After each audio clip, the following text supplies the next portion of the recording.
Welcome, traveler. Tonight we delve into the life of a retired gladiator in ancient Rome.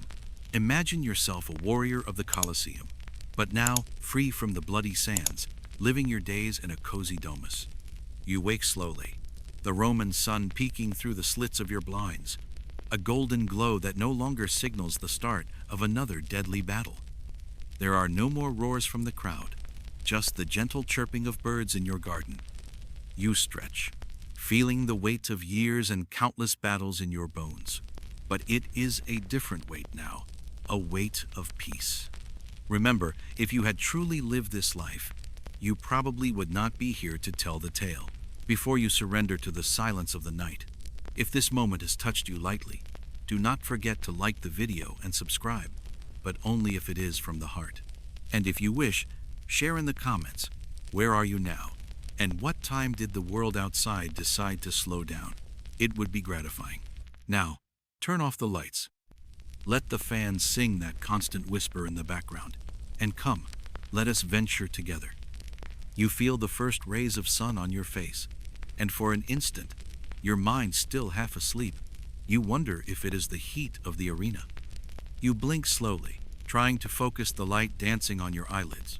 But no, it is just the gentle light of the Roman morning filtering into your room. Your eyes open to the richly decorated ceiling of your domus, a much more pleasant sight than the bars of your old gladiatorial cell. Your gaze sweeps over the faded frescoes, mythological figures that seem to observe you with serenity. You stretch slowly, each muscle and joint emitting a small protest, a silent symphony of all the spears, swords, and nets you avoided or endured over the years. You extend your arms above your head, feeling the stretch move through your torso, and let out a soft sigh. The incredibly soft bed is a luxury you still appreciate. You sink a little deeper into the wool mattress, enjoying the comfort. No damp straw for you now, my friend. You get up, the floor cold beneath your feet, and walk to the window. With each step, you feel a slight tremor in your legs, a constant reminder of the intensity of your past life. Outside, the murmur of Rome begins to stir, the distant sound of carts, the occasional bark of a dog. It is life, and it is your life now. Without the constant threat of death, you rest your hands on the windowsill, watching the sky begin to turn blue. The first thing you do is stretch. Not the frantic stretches of a young gladiator ready for combat, but slow, deliberate movements designed to wake every part of your body without forcing them. You start with your toes, flexing and extending each one. You lean to one side, then the other, your shoulders gently popping. Ah, the joys of old age, you might murmur to yourself, with a slight ironic smile.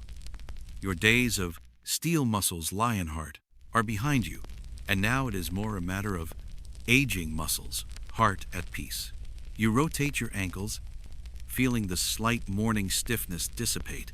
A historical curiosity about ancient Rome is that gladiators, especially successful ones, often had a diet rich in carbohydrates, like barley and beans, which led them to be called barley eaters by the Romans. Some historians even debate whether this diet was optimized to increase muscle mass or simply to provide quick energy and heal injuries, as a layer of fat could protect vital organs. You lightly massage your knees, remembering old twists and bruises. You move to the marble basin in your room, where a servant has already left fresh, scented water. The cold surface of the marble contrasts pleasantly with the room's temperature. You splash some on your face, feeling the invigorating freshness. The cold drops awaken your senses, clearing any lingering sleep. You no longer need the smell of sweat, blood, and sand. You inhale the soft aroma of the water, with a hint of roses and lavender. Now it is the gentle essence of aromatic oils and herbs. You shave carefully, observing your own reflection. The bronze blade glides precisely over your damp skin, removing the few white hairs that insist on growing. The lines on your face are deeper, each telling a story, each scar a silent reminder of the lives you lived and the lives you took.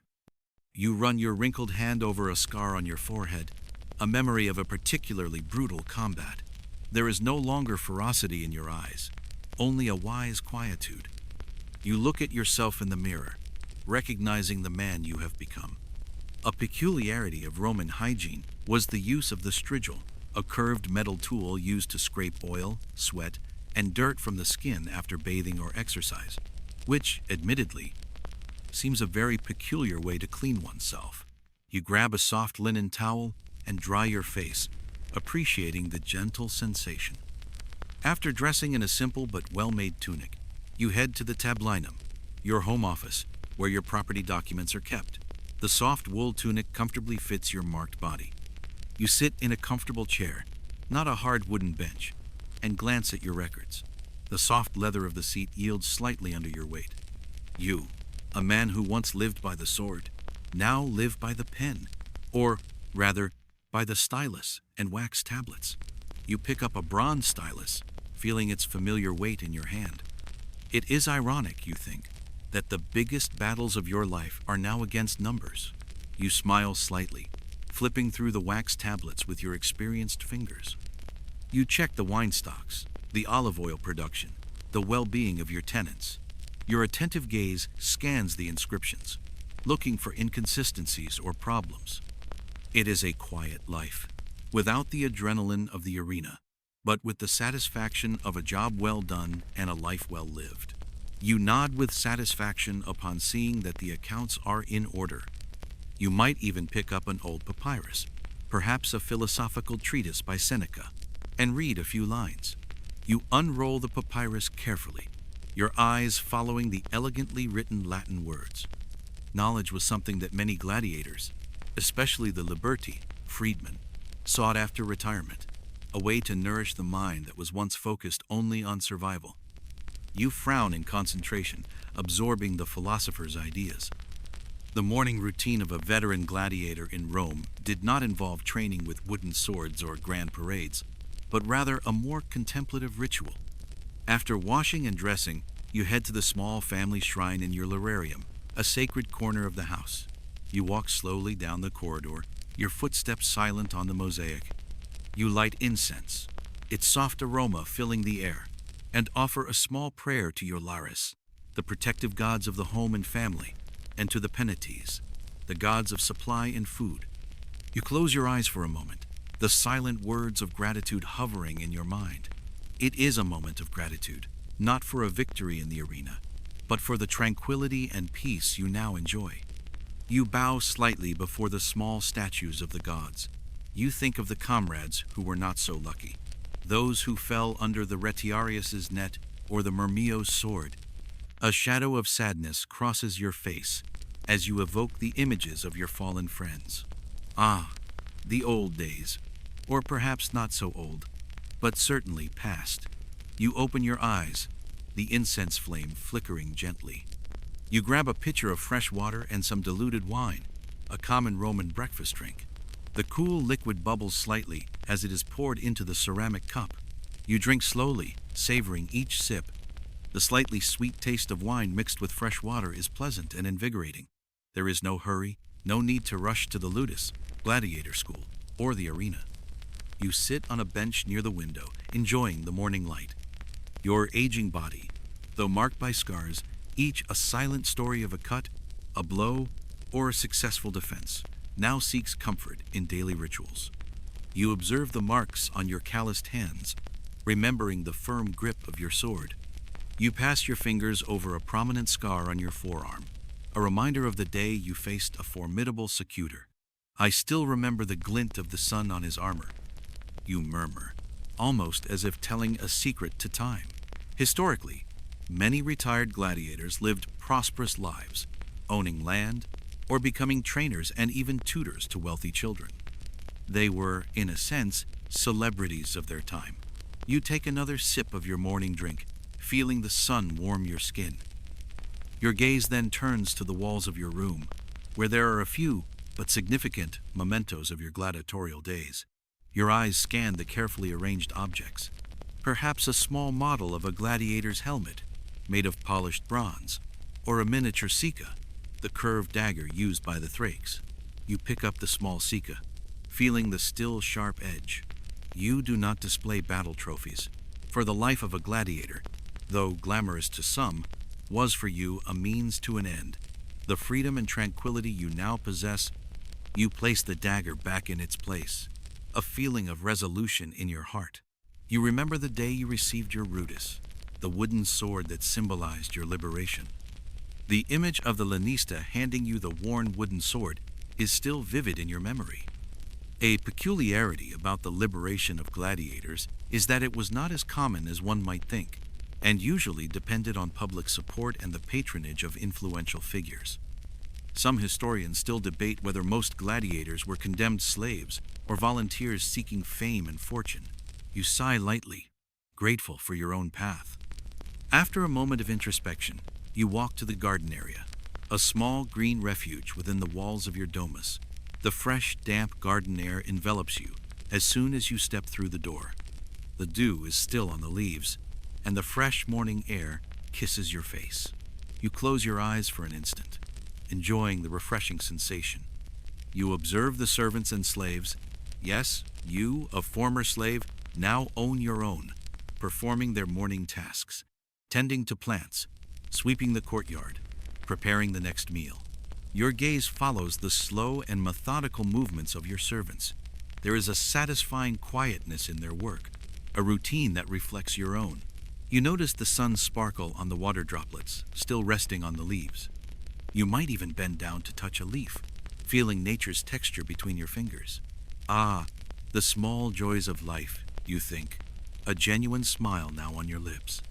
It is a stark contrast to the shouts and dust of the arena. You straighten your back, feeling the gentle warmth of the sun on your scars. You might even spend a few minutes observing your garden, planning where to plant more fig trees, or perhaps some aromatic herbs for the kitchen. You walk among the flower beds, examining the plants carefully. After all, the life of a landowner, however modest, requires some supervision. You point to an empty spot, imagining a new fig tree there. You are no longer fighting for your life, but cultivating it, literally. You bend down and remove a weed growing near a rosemary bush. This shift in focus, from combat to agriculture or management, was common among gladiators who achieved freedom. They invested in land or businesses, ensuring a source of income and a respectable status in Roman society, something previously denied to them. You stand up with a small smile of satisfaction. You walk back inside, feeling a little more refreshed, your body and mind ready for the day ahead. The light inside the domus seems more welcoming after the coolness of the garden. Memories of battles are still there, but now they are distant echoes, not the deafening clamor of a bloodthirsty crowd. You run your hand over your arm, where a deep scar is still visible, but the pain is gone. The sun is higher, and the smell of fresh bread from the kitchen begins to waft through the air. Your stomach rumbles slightly, anticipating the first meal of the day. You are ready for breakfast, a simple meal, but one that represents your new freedom. You head towards the triclinium, your steps slow and deliberate. Life is good, my friend, and you earned it with your own sword. You pause for a moment, appreciating the quietness of your home. The retired gladiator's breakfast is not an opulent feast, but a meal that reflects a life of past discipline and sacrifices. You sit at the table in your triclinium, the dining room, a place once reserved for feasts, but which now serves for your more modest daily meals. Your body, accustomed to the frugality of life in the ludus, still prefers simplicity. A bowl of barley porridge, perhaps some wheat bread and a few olives. No extravagances, but everything is fresh and nutritious. You eat slowly, savoring each mouthful, a practice you learned in the arena. Every meal could be your last, so enjoy it. You remember the days when meals were rushed, swallowed before an exhaustive training or a decisive fight. Barley and water, my friend. You think with a slight snort, those were the days of true luxury. Now you have the freedom to choose, but simplicity still attracts you. The discipline of a gladiator was not easily lost. By the way, did you know that the gladiators' diet was so specialized that some researchers found evidence that they had higher levels of strontium in their bones, suggesting a plant-rich diet? Historically, this may have been to strengthen bones, or perhaps because legumes and grains were cheaper and easier to obtain in large quantities to feed so many men. As you eat, your mind wanders. You remember the day you almost lost an arm to a wild boar during a venatio, a spectacle hunt. That pig was more stubborn than many men, you think, a nostalgic smile appearing on your lips.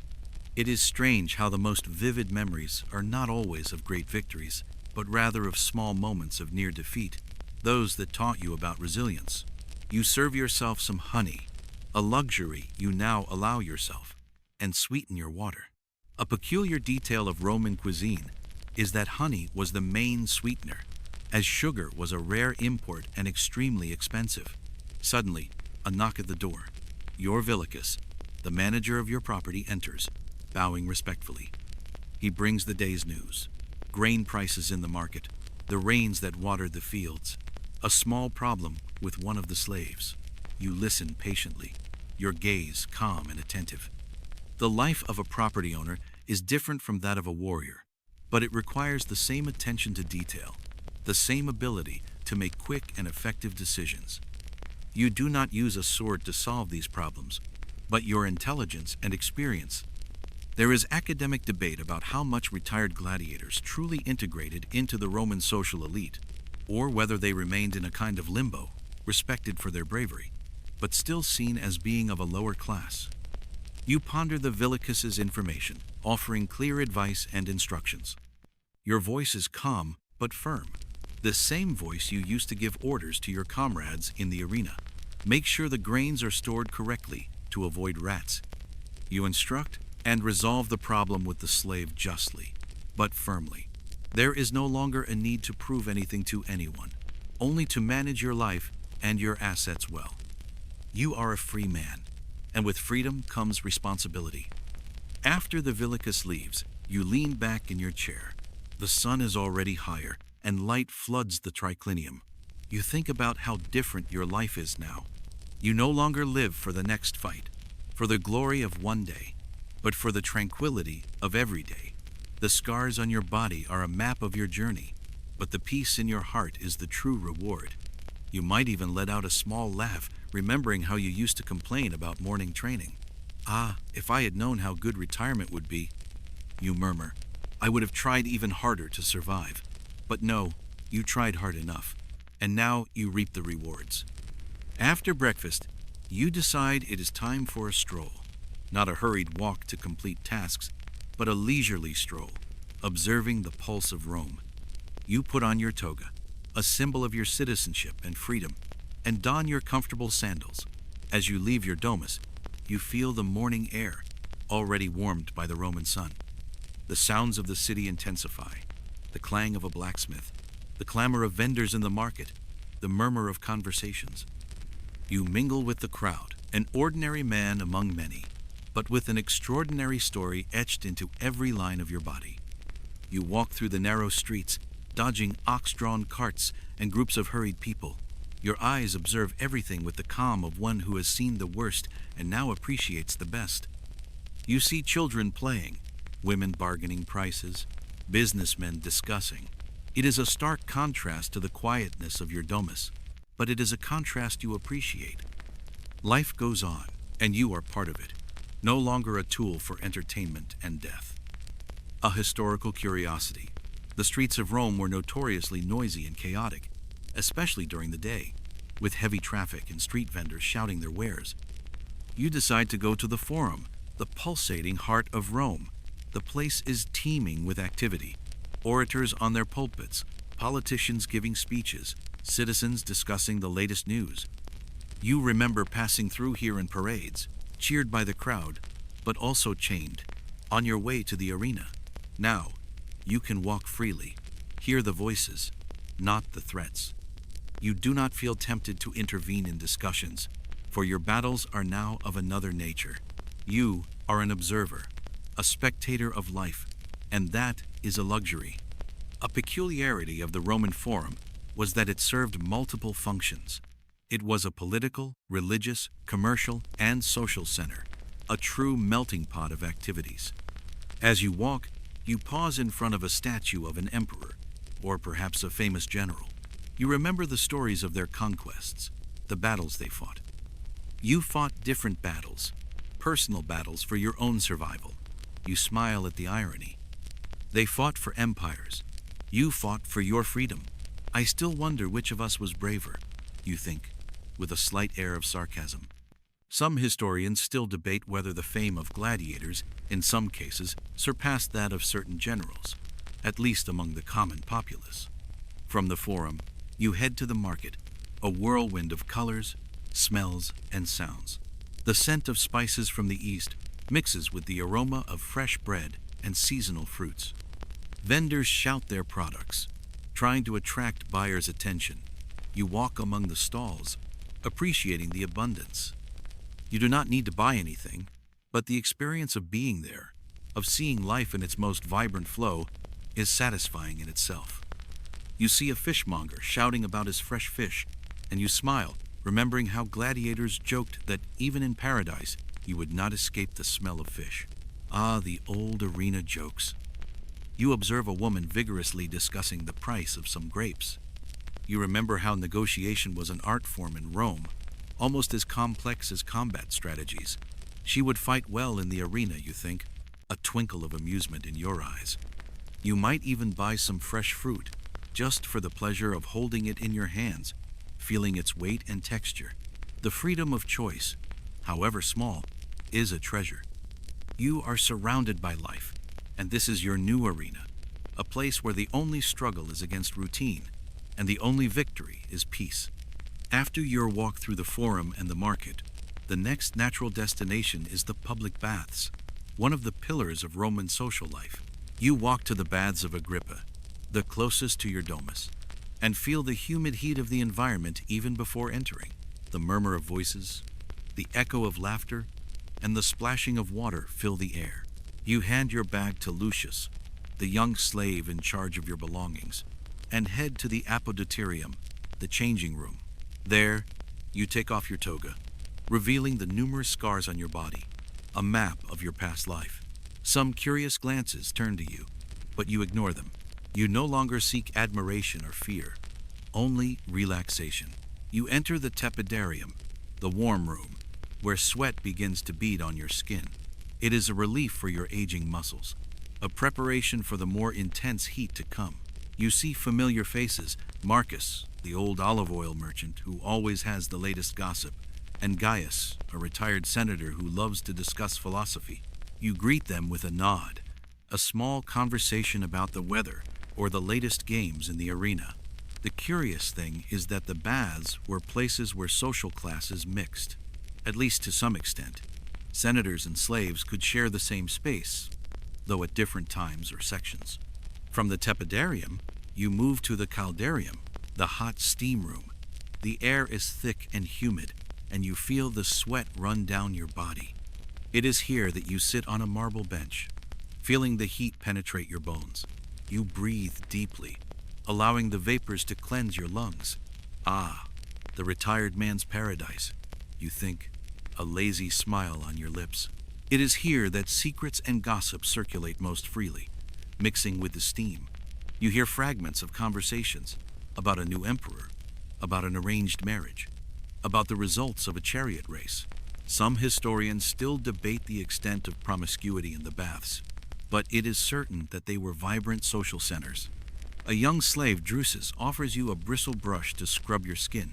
You accept it with a nod, and he vigorously scrubs your back. It is a relief, and you feel the tension dissipate. Later, you will use the strigil to scrape off the oil and sweat, an essential part of Roman hygiene. Remember that crocodile dung sunscreen?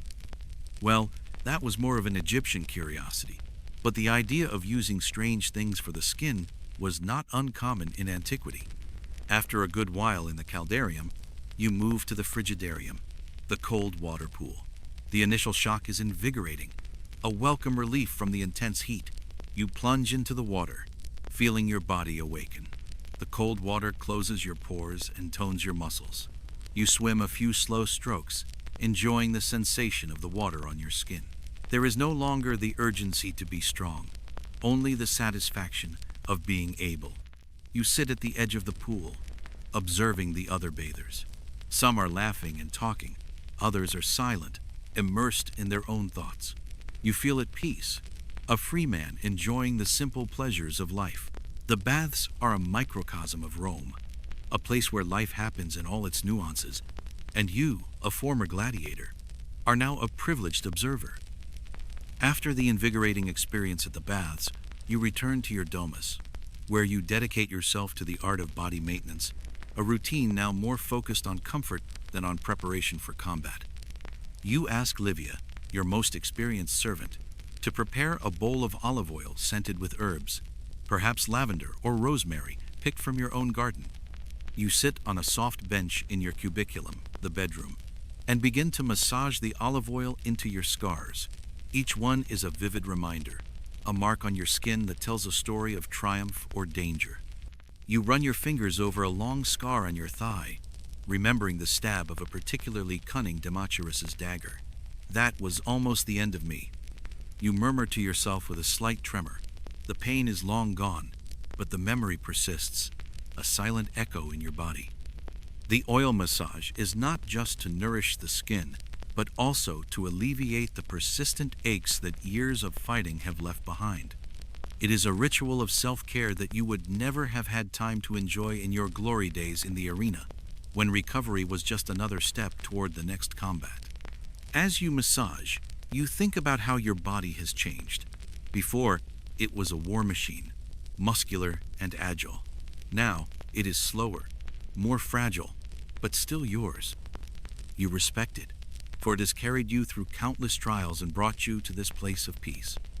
An interesting historical fact is that gladiators had access to doctors and treatments that were advanced for the time, due to the high investment made in them. Their wounds were treated with herbs, sutures, and in some cases, even rudimentary surgeries. A peculiarity is that gladiator doctors were often highly trained slaves, and many records indicate a deep knowledge of human anatomy, acquired unfortunately through the observation of combat injuries. You smile as you remember a funny story from the arena, perhaps of a fellow gladiator who, during a fight, lost his helmet and revealed surprising baldness, making the crowd laugh. Poor Brutus, you think he was always unluckier with his hair than with his sword. It is a kind of dark humor that only those who lived life in the arena could understand. Some historians still debate the extent of gladiators' living conditions outside the arena, and whether they truly had moments of lightness and camaraderie among themselves. After finishing the massage, you get up and dress in a fresh, comfortable tunic. The scars are visible, but they are no longer a source of shame. They are your marks of honor, the maps of your journey from slave to free and respected man. You walk to your bedroom window and watch the sun begin to set, painting the sky in shades of orange and purple. It is a spectacle you have seen countless times, but one that never ceases to amaze you. Night is falling, and with it the promise of a good dinner and perhaps a visit from a friend. The life of a retired gladiator is not filled with battles and glory, but it is filled with the dignity of freedom and the satisfaction of well-deserved rest. You would not trade your new life for the old, no matter how exciting it may have been. You have won your peace, and now you enjoy it in every moment, in every simple ritual of the day. The orange light of the sunset fades, and the domus begins to be enveloped by the soft shadows of the Roman night. Livia, your servant, has already lit the oil lamps that cast a warm and inviting light through the rooms. The smell of olive oil and herbs you used in the massage now mixes with the tempting aroma coming from the kitchen, a lentil and vegetable stew, perhaps roasted fish with spice sauce. You feel refreshed, no longer with the tension of an alert gladiator, but with the calm of a man at peace. Your fresh and comfortable tunic is a relief after the heat of the baths and the self-care ritual. Suddenly, a familiar sound at the front door. It is not the rattling of a slave's chain or the hurried footsteps of a villicus bringing bad news. It is the rhythmic and confident knock of a friend. You smile. It must be Gaius, your former mentor and lanista, who, after your freedom, became a loyal confidant. He is an older man now, with white hair and a slightly dragging gait, but his eyes still shine with the intelligence and cunning of one who commanded the life and death of so many in the arena. Livia announces him with a discreet smile, and you invite him into the atrium, the central courtyard of your domus. Gaius, my old Colosseum wolf. I thought the years had finally caught up to you, and you would get lost in the labyrinth of Rome's streets, you joke, extending your hand for a firm shake. Gaius laughs, a hoarse, familiar sound. And I thought you, my brave lion, would have turned into a domesticated kitten, living on only bread and water. They share a laugh, the old camaraderie, still strong between you. Historically, friendships between gladiators and their lanistas, owners, trainers of gladiator schools, were complex. Although they were figures of authority, many lanistas invested heavily in their gladiators, and a mutual respect could develop. You head to the triclinium for dinner. The table is already simply, but elegantly, set with ceramic dishes and wine cups. Livia and Drusus, your young slave from the baths who now helps with evening tasks, serve the wine, diluted with water, as was the Roman custom. There is nothing like good wine after a long day. Is it, my friend? Gaius comments, raising his cup. You agree, the fruity aroma of the wine filling the air. A peculiarity of Roman dinner is that people usually reclined on triclinia couches while eating, instead of sitting in chairs as we do today, which, admittedly, seems a great way to avoid indigestion after a hearty meal. Dinner begins with gustatio, the appetizers, marinated olives, boiled eggs with garum sauce, a fermented fish sauce, which was a fundamental seasoning in Roman cuisine, and which some historians still debate whether the smell was as pungent as we imagine, and some fresh salads with lettuce and herbs. You talk about the old days, the most memorable battles, the companions who are gone. Gaius, with his sharp memory, recalls details you had already forgotten.